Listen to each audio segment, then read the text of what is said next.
اللہ جس کا چاہتا ہے رزق فراخ کر دیتا ہے اور جس کا چاہتا ہے تنگ کر دیتا ہے، اور کافر لوگ دنیا کی زندگی پر خوش ہو رہے ہیں، اور دنیا کی زندگی آخرت کے مقابلے میں بہت تھوڑا سامان ہے۔ اور کافر کہتے ہیں کہ اس پیغمبر پر اس کے پروردگار کی طرف سے کوئی نشانی کیوں نازل نہیں ہوئی؟ کہہ دو کہ اللہ جسے چاہتا ہے گمراہ کرتا ہے، اور جو اس کی طرف رجوع ہوتا ہے اس کو اپنی طرف کا رستہ دکھاتا ہے، یعنی ان کو جو ایمان لاتے اور جن کے دل اللہ کی یاد سے آرام پاتے ہیں ان کو۔ اور سن رکھو کہ اللہ کی یاد سے ہی دل آرام پاتے ہیں۔ جو لوگ ایمان لائے اور عمل نیک کیے ان کے لیے خوشحالی اور عمدہ ٹھکانہ ہے۔ جس طرح ہم پہلے پیغمبر بھیجتے رہے ہیں اسی طرح اے نبی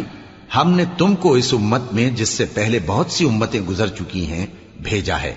تاکہ تم ان کو وہ کتاب جو ہم نے